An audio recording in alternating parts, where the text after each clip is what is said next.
꽃과 봉숭아 꽃이 결혼해서 부부가 됐습니다. 저 사진으로 보이는 저런 꽃들이죠. 그런데 결혼하고 여름이 다가왔는데 꽃을 피우게 되면서 두 부부가 자꾸 다투게 됩니다. 봉숭아는 나팔꽃에게 자기처럼 곧게 좀 서서 자기 키만큼만 꽃을 피우라고 자꾸 치근댑니다. 자꾸 얘기하는 것입니다. 하지만 나팔꽃은 대문 위까지 올라가더니 담장을 지나서 키 큰 해바라기 어깨까지 넝쿨을 뻗어가며 꽃을 피워댑니다. 봉숭아는 나팔꽃이 꽃을 피우며 멀리 갈 때마다 잔소리를 합니다. 꽃을 좀 아껴요. 무슨 꽃을 그렇게 예쁘게 피워대요. 내 곁에 가만히 내 키만큼만 있어줘요. 이렇게 얘기합니다. 나팔꽃도 화가 나서 이렇게 소리 지릅니다. 아, 내가 가고 싶어서 가나? 난 그렇게 살도록 생겨먹은 꽃이라고. 이 우화는 여기서 끝납니다. 그런데 여러분, 나팔꽃과 봉숭아 같은 부부가 있었습니다. 남편은 돌아다니는 것을 좋아하고 아름다운 것을 좋아해서 색다른 것들을 수집하는 수집가였습니다. 그래서 아내에게 비싼 지갑이나 특별한 디자인의 액세서리를 선물하는 것을 무척 즐거워했습니다. 하지만 아내는 한 번도 예쁘다거나 고맙다고 말해주질 않았습니다. 남편이 즐거운 마음으로 선물을 해도 아내는 쓸데없이 돈 낭비한다고 그렇게 말하고 그때마다 부부싸움을 하게 됐습니다. 아내는 집에는 꼭 필요하고 검소한 것들만 있으면 된다고 주장하는 것입니다. 아내는 말합니다. 현금이나 금덩어리 같은 거 아니면 가져오지 말라고. 강력하게 막 주장을 하는 것입니다. 결국 남편은 마음이 상했습니다. 아내와 다정한 시간을 보내기가 어렵습니다. 그래서 다른 여자에 관심을 쏟습니다. 밖으로 돌며 딴 여성에게 돈을 쓰고 다닙니다. 그래서 가정은 엉망이 되고 말았습니다. 이렇게 많은 세월을 미움과 갈등으로 보내게 됐습니다. 이 부부가. 오랜 시간 미움과 갈등으로 보낸 후에야 아내가 늦게서 깨닫습니다. 남편의 작은 취미들을 막지 말자고. 아, 내가 잘못했구나. 남편의 작은 취미들을 이제는 막지 말자. 그렇게 다짐을 했습니다. 그래서 어느 날 다행히도 남편이 또 조그마한 램프를 하나 사왔어요. 그래서 그동안에 하지도 않던 칭찬을 막 했습니다. 아, 너무 이쁘다고 막 칭찬을 한 것입니다. 그랬더니 또 며칠 뒤에 남편이 커피 끓이는 작은 주전자, 앙증맞은 주전자를 하나 또 사왔습니다. 너무너무 예쁘다고 막 칭찬을 하게 됐습니다. 남편이 무척 행복했습니다. 그리고 아내에게 필요한 것들을 자꾸만 사다 주기 시작했습니다. 결국 남편의 즐거움을 인정해 주므로 이 부부가 행복한 부부, 행복한 가정을 늦게나마 이루며 살게 되었다 하는 얘기입니다. 성도 여러분, 5월 가정의 달을 보내며 오늘은 가정의 달 마지막 주일이 됐습니다. 5월 21일은 원래 부부의 날이잖아요. 부부의 날이고 부부의 날이 지난 오늘 부부의 주일로 지킵니다. 원래 부부의 날은 교회에 시작된 날이었습니다. 맨 처음 부부의 날이 시작될 때는 그날이 주일이었답니다. 어느 목사님이 부부의 소중함을 가정의 달에 생각하면서 부부의 주일로 만들어서 선포하고 말씀 먹이고 그러던 것이 세상에서도 볼 때 너무 좋으니까 나라에서 법정 기념일로 만들고 부부의 날이 된 거죠. 그래서 오늘 우리도 부부의 주일로 예배드리는데, 여러분, 전통적인 대가족은, 우리가 대가족을 이루고 사는 가정들이 없어졌잖아요, 대부분. 그런데 대가족을 이룬 가정들은 그 가정을 이루는 기둥들이 여러 개가 있습니다. 여러 개가 있을 수 있습니다. 예를 들면 할아버지 할머니가 살아계시면 할아버지 할머니는 아주 좋은 그 가정 기둥입니다. 뭐 오랜 경험도 있으시죠. 몸은 늙으셨어도 그런 지혜가 있기 때문에 가정을 지탱하는 최고의 기둥, 할아버지 할머니, 또 뭐 삼촌도 뭐 고모도 이모도 막 될 수 있잖아요. 그리고 부부도. 대가족은 그렇게 여러 개의 기둥이 있습니다. 가정을 지탱하는 기둥. 그런데 지금 우리는 핵가족화됐습니다. 4명이 살고 있는데 전부 다 4가정을 이루고 사는 집들도 있고 막 그러잖아요. 그렇게 다 조각조각 쪼개지고 나눠 살고 그러는데, 여러분, 핵가족에서는 가정을 지탱하는 기둥은 오직 부부입니다. 부부같이 중요한 게 없습니다. 부부가 무너지면 가정은 풍비박산 나게 되어 있습니다. 그런데 오늘 본문 말씀에 보면 가정과 부부에 대해서 이렇게 증거합니다. 이 성경 말씀이 에베소 5장의 긴 말씀의 마지막 결론 부분의 말씀인데, 오늘 본문은 31절에 33절까지 다시 한번 이 본문을 쭉 읽어보겠습니다. 그러므로 사람이 부모를 떠나 그 아내와 합하여 그 둘이 한 육체가 될지니 이 비밀이 크도다. 나는 그리스도와 교회에 대하여 말하노라. 그러나 너희도 각각 자기의 아내 사랑하기를 자신같이 하고 아내도 자기 남편을 존경하라. 아멘. 이 말씀은 원래 에베소 5장 22절 말씀부터 시작된 오늘 본문까지 이어지는 말씀이 한 덩어리 말씀이에요. 쭉 연결시키다 보면 뒷부분만 우리가 본문으로 받았는데, 하나님이 우리에게 주신 가정이, 부부가 얼마나 중요한지를 말씀 주시는 아주 소중한 하나님의 말씀이죠. 그런데 지금 세월이 많이 지나서 이 성경이 기록된 말씀하고 연차를 따지면 2000년쯤 차이가 나는데, 지금 우리 시대에 현대 사회는 가정을 위협하는 요소들이 과거보다 훨씬 더 많아졌습니다. 옛날에는 별것도 아닐 것 같은 것들이 지금은 가정을 위협하는 요소들이 너무 많습니다. 그 중에 대표적인 것들을 생각해 보면, 첫째는 도덕성의 타락으로 가정을 버리는 아버지, 어머니가 늘고 있고 결혼의 순결성과 영원성이 사라지고 있습니다.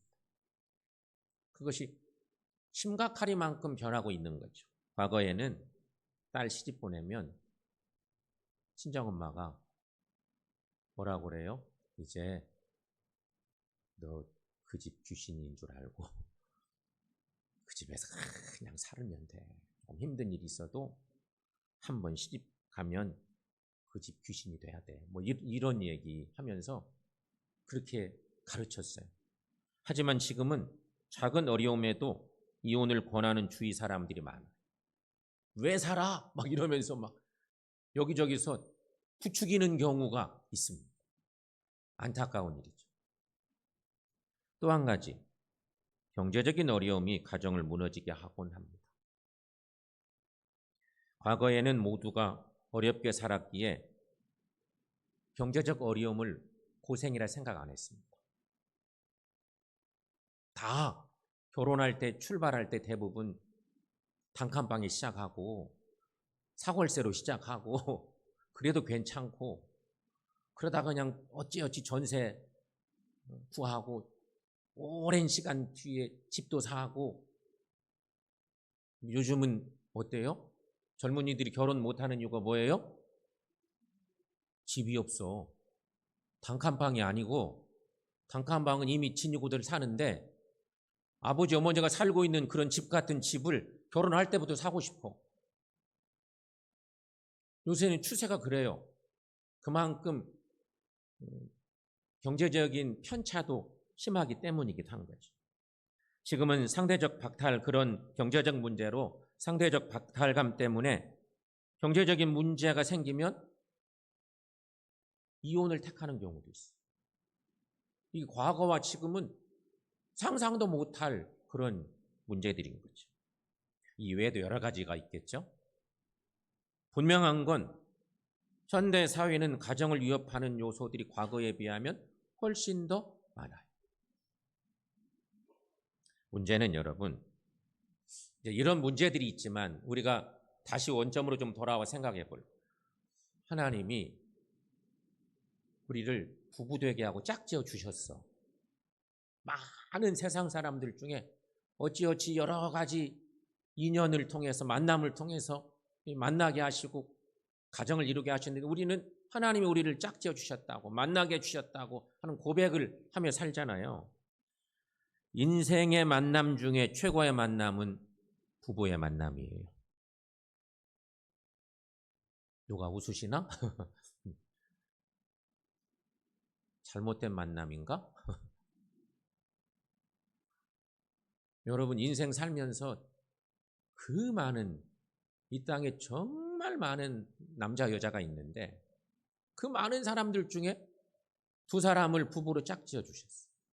그러니까 만남 중에 최고의 만남은 하나님이 짝지어 준 부부의 만남이에요. 사람은 나와 너의 관계 속에서 행복하게 되어 있어요. 그래서 이런 정의들을 내린 사람들이 있어요. 칼바르타라는 유명한 20세기 신학자는 하나님의 형상대로 창조된 인간은 외로운 개인으로 존재하지 않고 나와 너로서 서로 대면하는 두 인격체로 존재한다. 나와 너의 관계. 나와 너의 관계, 참 이게 중요하거든요. 하월이라고 하는 사람은 이런 얘기를 했어요. 남성과 여성은 삶의 온전함을 이루는 데 있어서 육체적, 정서적으로 서로 보완하도록 설계되었다. 우리가 성격이 비슷한 사람 만나고 싶기도 하고 그러잖아요. 경험도 비슷하고 경제적인 것도 비슷하고 뭐 이러잖아요. 근데 똑같은 사람이 없어요. 다 달라요. 웬만하면 조금씩 내게 부족한 것을 보완해 줄 수 있는 사람을 만나는 것이 더 옳아요. 그래야 두 사람이 만나면 더 합이 좋은, 여러 가지 능력치가 많은, 그렇게 되는 거죠. 한쪽으로 탁 치우쳐 있으면 둘이 만나도 별로 효과가 없네. 하나님은 그렇게 만들어 주셨다고 하는 거예요. 그렇다면 여러분, 부부에 대해서 성경은 뭐라고 말할까? 오늘 본문의 말씀도 주셨지만 부부에 대해 성경은 뭐라고 말할까? 창세기 말씀 보면 창세기 2장에 아담과 하와를 하나님이 짝지어 주시고 만나게 하신 뒤에 주신 유명한 좋은 말씀이 있어요. 창세기 2장 24절 말씀인데 여러분 함께 읽어봅니다. 이러므로 남자가 부모를 떠나 그의 아내와 합하여 둘이 한 몸을 이룰지로다. 이 말씀이 오늘 본문의 말씀에도 또 있어요. 창세기 있는 말씀을 바울이 인용했겠죠. 이게 너무너무 소중한 말씀이니까 딱 갖다가 사용한 거죠. 여기서 우리가 결혼의 원리를 간단하게 생각해 볼 수 있어요. 이 유명한 본문의 말씀 속에서 결혼이란 뭐냐? 우리 어른들도 부모들도 생각을 하고 기억하고 있어야 될 일인데, 떠남, 두 사람의 연합, 그리고 완전한 한 몸 이룸, 이것이 결혼에 대한 정의입니다. 부모를 떠나는 거, 보내야 되는 거. 근데 언제부턴지 우리 부모들이 자식이 적어지면서 막 끝까지 막 끌어안고 있으려고 하는 경향이 생기기도 했어요. 보내야 돼요. 결혼하면 그냥 완전히 독립시켜야 돼요. 이것저것 막 도와주지 말고 독립시키셔야 돼요. 그게 떠남이에요. 부모로부터 독립하는 것이고 경제적, 육체적, 정신적으로 독립시켜야 돼요. 부모들이 경제적으로 막 허리띠 졸라매고 막 모아놨다가 부모가 생각할 때 자식이 고생하거든. 자식이 너무 애다른 마음이 있거든. 그래서 그냥 조금만 그래도 그냥 막 도와주고 신경 써주고 그러면 완전한 독립이 안 돼. 부모를 떠나기가 어려워. 떠남이 있어야 돼. 두 번째는 연합이죠. 연합. 부부의 연합. 이 연합이란 사랑의 연합을 말하는 거. 그리고 한 몸을 이루는 건데 한 몸을 이루는 것은 몸과 마음과 모든 것이 하나 되는 거예요. 결혼은요. 네 것 내 것이 없어야 돼. 근데 요즘 젊은 부부들, 맞벌이 부부들은 통장을 따로 관리해. 그것 이 성경의 말씀에 의지해 보면 잘못이에요. 부부간에 살면서 경제권을 따로 쥐고 있어. 두 개의 경제권이 있어. 한국 사회는 상권이 서울 상권과 부산 상권으로 나눠져 있었어요. 원래. 근데 지금은 부산 상권은 거의 없어져 버리죠. 뭐 서울 상권과 부산 상권. 근데 가정도 만약에 그렇게 생겼으면 안 돼요. 온전한 한 몸 이루는 것이 못 돼. 그것 바꿔야 돼요. 성경의 정신으로 바꿔야 될 일이죠. 여러분 그렇다면 모든 것이 하나 되는 것이 결혼인데 부모를 떠나고 연합하고 온전한 한 몸을 이루는 것이 결혼의 진정한 의미인데 문제는 결혼한 남녀가 너무 다르다는 거예요. 태생적으로 달라. 그러니까 이거 알고 있어요. 요즘에 묵상집에 우리가 계속 묵상집 보잖아요. 묵상집에 5월 한 달은 부부에 대한 가정에 대한 얘기로 꽉 차 있어요. 정말 주옥 같은 말씀들이 많이 지나갔어요. 그런데 남자와 여자는 서로 달라. 그러나 기능과 역할에서는 주 안에서 서로 보완하며 동반자 관계로 부름을 받았다는 거예요. 에베소 5장 21절 말씀에 보면 이런 말씀이 있어요. 그리스도를 경외함으로 피차 복종하라. 그리스도를 경외함으로 피차 복종하라. 여러분, 남성은 오른쪽 뇌가 발달되어서 지성적이고 분석적이고 통합적이고 능동적이고 행동적이고 추리적입니다. 이런 특징을 갖고 있습니다. 남자의 뇌 자체가 여성과 다릅니다. 여성은 대체적으로 왼쪽 뇌가 발달되어서 직관적인 능력이 뛰어납니다. 감성적이고 수동적이고 언어적입니다. 남자가 아무리 말을 잘해도 자기 아내하고 말싸움에서 이길 재간이 없습니다. 이게 언어적으로, 이게 구조적으로 달라. 감성이 별로 없고 남자들은 그래요. 뭔가 조직적인 것 같긴 한데 감성은 없고 이렇게 남자 여자가 태생적으로 이 뇌 자체부터 너무 다른 구조를 가지고 있어요. 그럼에도 불구하고 하나님 말씀하세요. 부부는 돕는 배필로 지음받았다. 창세기 2장 말씀 보면 분명히 그 말씀이 있죠. 돕는 배필. 돕는 배필이 부부예요. 창세기에 아담이 혼자 있는 것이 너무 딱해서 하나님이 하와를 아담의 갈비뼈 하나를 뽑아가지고 만들고 이 혼자 있으니 안 되겠다 싶어서 돕는 배필이 되게 했어요. 근데 그 말씀을 고깝게 해석하면 아내는 남편을 돕는 사람 이렇게 생각하면 절대 안 돼요.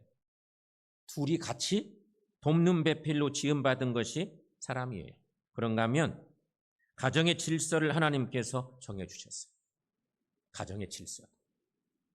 고린도전서 11장 3절 말씀 여러분 함께 읽어봅니다. 그러나 나는 너희가 알기를 원하노니 각 남자의 머리는 그리스도요 여자의 머리는 남자요 그리스도의 머리는 하나님이시. 성경에 이런 말씀들이 약간은 시대가 그래서 남성 중심의 어떤 것인가 싶어서 여성분들이 좀 기분 나빠할 수도 있는 그런 표현이기도 하지만 이렇게 하나님이 남녀의 질서를 세워주셨죠. 여러분, 남자와 여자가 이렇게 달라요. 너무 다른 존재인데 돕는 배필이 되래. 그리고 남녀의 관계 속에 질서도 정해 주셨어. 그러면 그 하나님의 뜻 안에서 어떻게 남편 역할하고 아내 역할하며 살아야 될까? 이 부분을 생각해 봐야 돼. 정말로 남편과 아내가 역할을 잘 감당하려면 어떻게 될까? 첫 번째, 남편의 역할인데요. 첫째, 남편의 역할. 성경 말씀 의지해서 좀 살펴보려고 합니다. 오늘 본문 앞에 있는 내용들이 대부분 그런 내용들이거든요. 22절부터 쭉 이어져 오늘 본문까지 이어지는 큰 단락의 말씀인데 그거 다 읽지 않았고 거기서 찾아보는 거. 남편의 역할. 첫째는 머리됨의 역할입니다. 에베소서 5장 23절 말씀 함께 읽습니다. 이는 남편이 아내의 머리됨이 그리스도께서 교회의 머리됨과 같음이니 그가 바로 몸의 구주시니라. 아멘. 가정에서 남편을 머리로 세우신 분이 하나님이십니다. 그런데 여기 중요한 거, 머리됨의 역할인데요. 머리됨의 역할은 굴림이 아니라 섬김입니다. 이거 잘 몰라서 예수를 잘 믿는 것 같는데 가정에서는 무척 가부장적이고 섬겨야 되는데 굴림하는 듯 하고 있고 그러면 성서적이지가 못한 거죠. 여러분, 머리됨의 역할은 섬김에 있는 것이 남편의 역할입니다. 만약에 섬김을 못하고 굴림하기 시작하면 어떻게 되겠어요?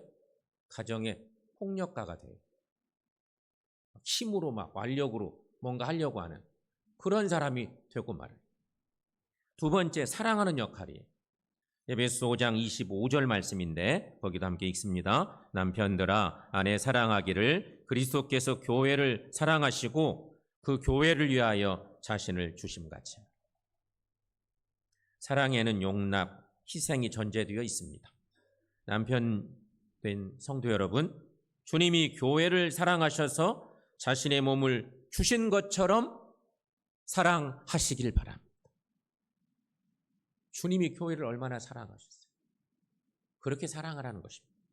세 번째는 돌보는 역할입니다.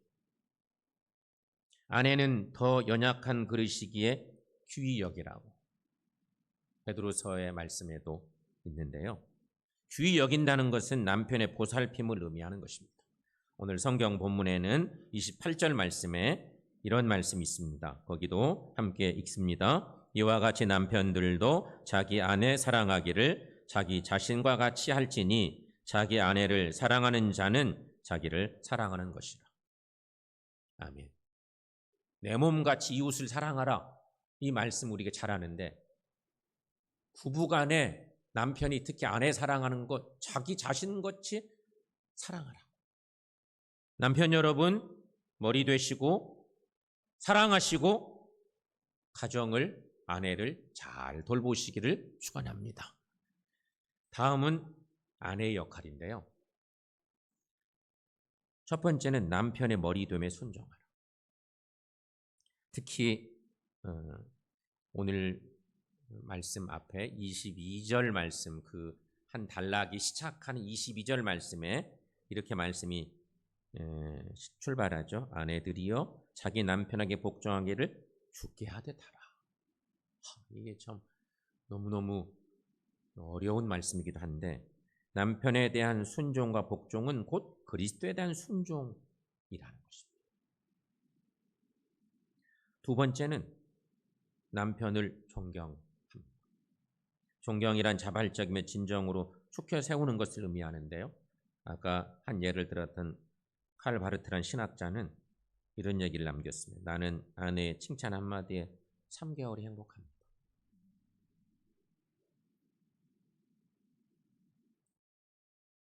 아내의 칭찬과 격려가 남편을 세워준다는 것입니다. 세 번째, 남편을 사랑합니다.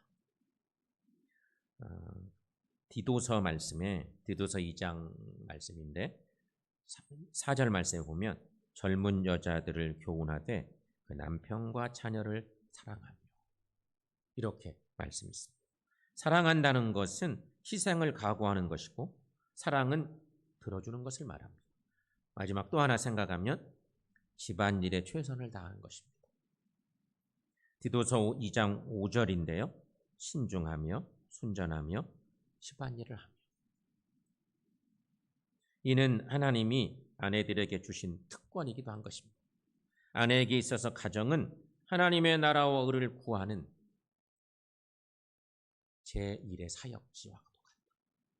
요새 맞벌이 부부 하다 보니까 대부분 맞벌이 부부가 많다 보니 가정일은 똑같이 하는 거다 뭐 이렇게 그런 인식도 있고, 요새 젊은 남편들이 정말 가정을 잘 돌보고 이런 거 있지만 뭐니 해도 세밀하게 살피고 그런 능력치도 이미 아내들에게 강하고, 그래서 가정의 구석구석을 살피고 돌보는 일은 아내의 1순위 목이다. 아이들 섬기고 이런 것들도 역할에 있어서 그런 거란 거지. 성도 여러분, 다시 마지막 본문으로, 오늘 본문 말씀으로 돌아와 보겠습니다. 넓게 보면 에베소 5장 22절부터 끝까지 있는 33절까지 말씀의 내용인데, 여기 바울은 에베소 5장에서 남편과 아내의 관계를 설명할 때 그리스도와 교회의 관계로 설명하는 특별한 방법을 쓰고 있는 것에 주목해 볼 필요가 있습니다. 부부 얘기를 하는데 우리가 잘 알고 있는 그리스도와 교회의 관계로 쫙 설명을 하는 것입니다. 근데 얼마나 잘 맞는지, 얼마나 이해가 잘 되는지 그냥 우리 손에 쥐어주듯이 좋은 말씀들이죠. 그리스도는 남편이고 교회는 아내라는 것입니다. 그러면서 오늘 본문의 말씀에서 이런 결론을 하나 내죠. 32절 말씀인데, 이 비밀이 크도다. 이 비밀이란 남편과 아내의 얘기를 22절부터 쭉 했던 얘기입니다. 이 비밀이 놀랍고 크다는 것입니다. 비밀스러운 이 얘기, 나는 그리스도와 교회에 대하여 말합니다. 이렇게 얘기하는 거예요. 남편과 아내 얘기를 쫙 했는데 나는 그리스도와 교회에 대한 얘기를 합니다. 이렇게 성경 말하죠. 그러므로 여러분, 그리스도와 교회가 온전히 하나 되어야 하는 것처럼 남편과 아내도, 부부도 온전히 하나 되는 가정을 이루시기 바랍니다. 사랑하는 여러분, 우리가 신앙인으로 살면서 그리스도인 된 우리가 이 땅에서 가장 행복할 수 있는 시간이 언제일까요? 신앙인으로 사는 우리들이 정말 가장 행복한 때는 언제일까요? 초점은 그리스도인 된 우리가 정말 행복한 것은 언제일까요? 이런 물음입니다. 그리스도인들에게 최고의 행복은 과연 언제일까요? 무엇일까?